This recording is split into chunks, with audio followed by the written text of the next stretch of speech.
राधा वल्लभ श्री रघुवंशी वृंदावन श्री वंचन। एक कथा के अनुसार एक वन में कत नाम के एक महर्षि थे। उनका एक पुत्र था जिसका नाम कात्य रखा गया। इसके पश्चात कात्य गोत्र में महर्षि कात्यायन ने जन्म लिया। उनकी कोई संतान नहीं थी। माँ भगवती को पुत्री के रूप में पाने की इच्छा रखते हुए उन्होंने प्रारंभा की कठोर तपस्या की। महर्षि कात्यायन की तपस्या से प्रसन्न होकर देवी ने उन्हें पुत्री का वरदान दिया। कुछ समय बीतने के बाद राक्षस महिषासुर का अत्याचार अत्यधिक बढ़ गया। तब त्रिदेवों के तेज से एक कन्या ने जन्म लिया और उसका वध कर दिया। कात्य गोत्र में जन्म लेने के कारण देवी का नाम कात्यायनी पड़ा। सूजी बोले, हे मुनियों, अब आप लोग इस पुराण के श्रवण का विधान सुनिए, जिसे सुनने वाले मनुष्यों की समस्त कामनाएं सिद्ध हो जाती हैं। पुराण श्रवण के इच्छुक विद्वान मनुष्य को चाहिए कि वह सर्वप्रथम ज्योतिषी को बुलाकर शुभ मुहूर्त निर्धारित कर ले। इसके लिए ज्येष्ठ मास के लेकर 6 महीने शुभ कारक होते हैं। हस्त, अश्विनी, मूल, पुष्य, रोहिणी, अनुराधा, मर्गशिरा तथा श्रवण नक्षत्र पुण्य तिथि तथा शुभ दिन में श्रीमद् देवी भागवत पुराण का श्रवण कल्याणकारी होता है। जिस नक्षत्र में बृहस्पति हो उसे चंद्रमा तक गिनने पर कर्म से इस प्रकार फल होते हैं। 4 नक्षत्र तक धर्म प्राप्ति, पुनः 4 तक लक्ष्मी की प्राप्ति, इसके बाद 1 नक्षत्र कथा में सिद्धि प्रदान करने वाला, फिर 5 नक्षत्र परम सुख की प्राप्ति कराने वाले, बाद में 6 नक्षत्र पीड़ा करने वाले, इसके बाद 4 नक्षत्र राजभय उत्पन्न करने वाले और तत्पश्चात 3 नक्षत्र ज्ञान प्राप्ति में सहायक होते हैं। पुराण श्रवण के आरंभ में शिव चंद्र का शोधन कर लेना चाहिए। देवी की प्रसन्नता के लिए इसे चारों नवरात्रों में सुनना चाहिए अथवा तिथिवार और नक्षत्र पर सम्यक विचार करके यह पुराण अन्य मासों में भी सुना जा सकता है। विवाह में जिस प्रकार उत्सुकतापूर्वक तैयारी की जाती है, उसी प्रकार नवा यज्ञ के अवसर पर भी बुद्धिमानी मनुष्य को प्रयत्नपूर्वक सामग्री आदि की पूरी तैयारी करनी चाहिए। पाखंड तथा लोभ से रहित चतुर, उदार एवं देवी भक्त सज्जनों को भी सहायक के रूप में लेना चाहिए। देश देश में भी यत्नपूर्वक ये संदेश भेजना चाहिए। यह कथानुसार सज्जनों, यहाँ श्रीमद् देवी भागवत की कथा होने जा रही हैं, आप अवश्य पधारें। चाहे सूर्य की उपासना करने वाले हो, चाहे गणेश भक्त हो, चाहे शिव हो, चाहे वैष्णव अथवा शक्ति के उपासक हो, सभी इस कथा के श्रवण के अधिकारी हैं, क्योंकि सभी देवता शक्ति के साथ ही रहते हैं। इसलिए श्रीमद् देवी भागवत की कथा रूपी सुधा के रसिक प्रेमजनों को कथा श्रवण के लिए विशेष रूप से आना चाहिए। ब्राह्मण, क्षत्रिय, वैश्य, शूद्र, चारों वर्ण के स्त्री पुरुष एवं ब्रह्मचर्य, गार्हस्थ्य, वानप्रस्थ, संन्यास, इन चारों आश्रमों में निरंतर मनुष्य को चाहे सकाम भाव से अथवा निष्काम भाव से अवश्य ही कथा सुधा का पान करना चाहिए। जिन लोगों को पूरे 9 दिन तक कथा सुनने का अवकाश न मिल सके, वे जब भी समय मिले तभी आ जाए, क्योंकि यज्ञ में क्षण भर भी पहुँच जाना विशेष पुण्यदायक होता है। बड़ी नम्रता के साथ मनुष्य को निमंत्रण देना चाहिए और आए हुए श्रोताओं को बैठने का भी समुचित प्रबंध करना चाहिए। विस्तृत भूमि में कथा प्रवचन का सुंदर स्थान बनाना चाहिए। उस स्थान की सफाई कराकर गोबर से लिपा कर देना चाहिए। केले के स्तंभों से सुशोभित और ध्वज पताकाओं से अलंकृत एक सुर में मंडप का निर्माण करना चाहिए और उसके ऊपर सुंदर चांदनी लगा देनी चाहिए। कथावाचक का आसन दिव्य तथा सुकर अस्त्रण से युक्त होना चाहिए।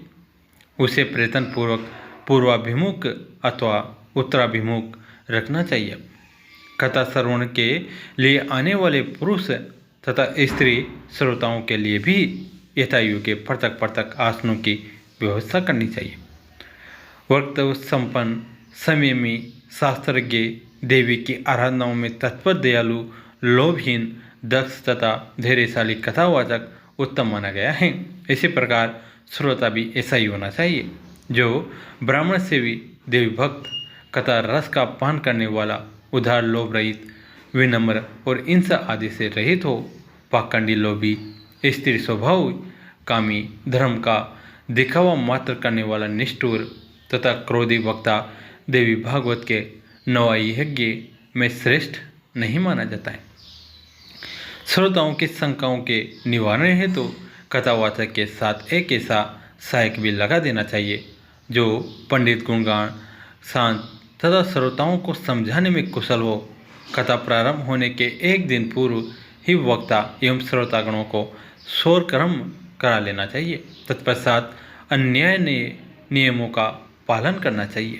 उस दिन शौचादि से निवृत्त हो अरुणोदय वेला में ही स्नान कर लेना चाहिए।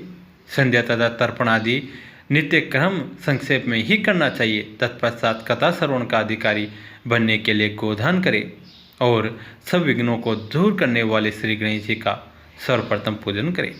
कलश स्थापना करके वहाँ 10 दिक्पालों, बेटुक, क्षेत्रपाल, सभी योगिनियों और मर्तकाओं का भी पूजन करे।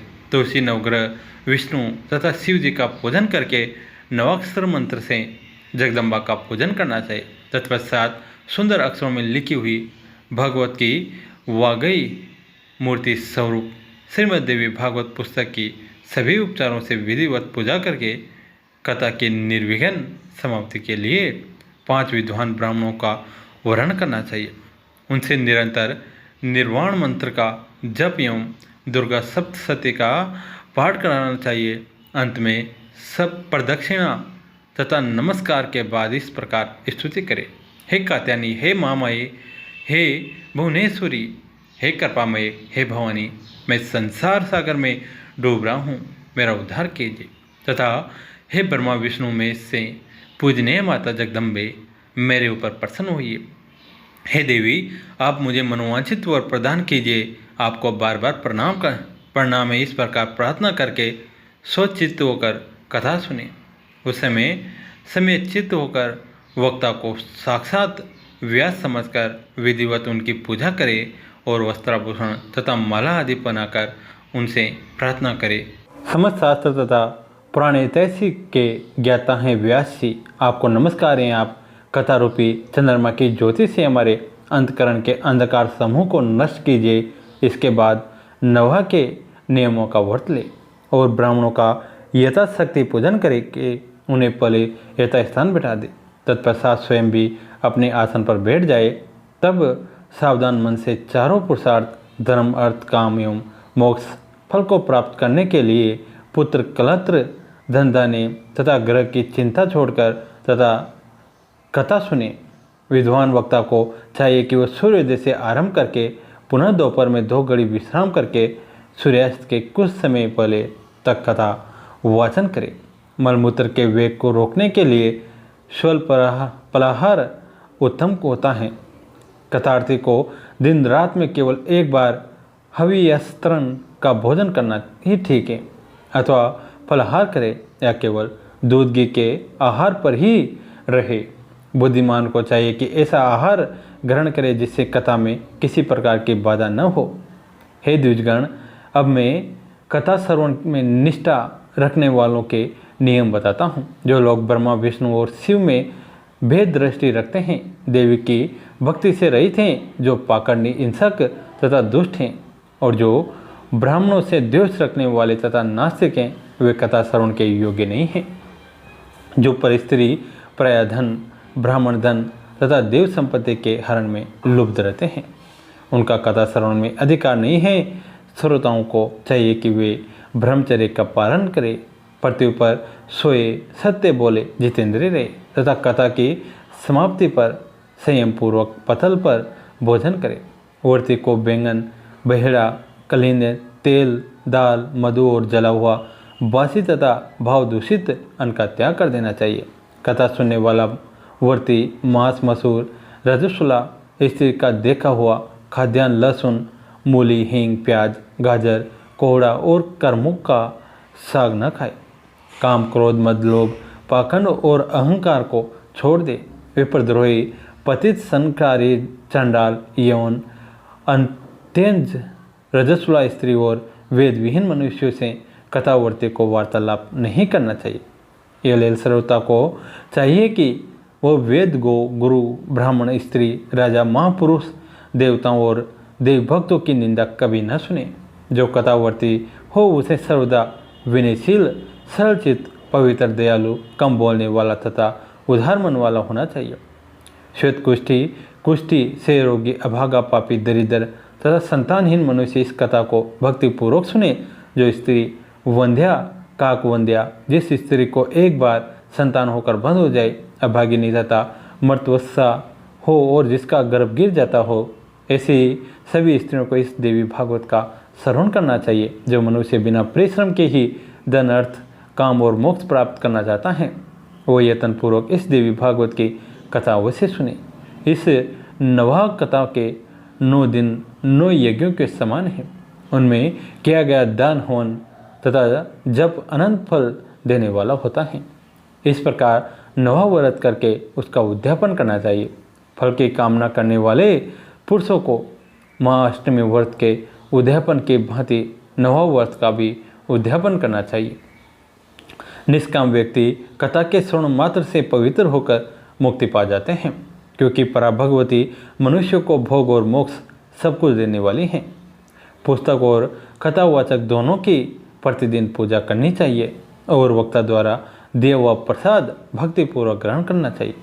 नवा यज्ञ में जो श्रोता नित्य कुमारी, कन्याओं, सुहागिन स्त्रियों तथा ब्राह्मणों को भोजन कराता तथा उनसे प्रार्थना करता है, उसकी कार्य सिद्धि अवश्य हो जाती है, इसमें संदेह नहीं है। सभी त्रुटियों की शांति के निमित्त कथा समाप्ति के दिन गायत्री सहस्त्र नाम अथवा विष्णु सहस्त्र नाम का पाठ करना चाहिए, जिनके स्मरण तथा नाम कीर्तन से तप, यज्ञ, क्रिया आदि में न्यूनतः समाप्ति हो जाते हैं। उन विष्णु भगवान का नाम कीर्तन करना चाहिए। कथा समाप्ति के दिन दुर्गा सप्तशती के मंत्रों का भी पाठ करना चाहिए। कैसी लगी आज की कथा? अगर अच्छी लगी तो इसे अपने दोस्तों के साथ, फैमिली के साथ शेयर करें। कहानी अंत तक सुनने के लिए आप सभी का तहे दिल से धन्यवाद।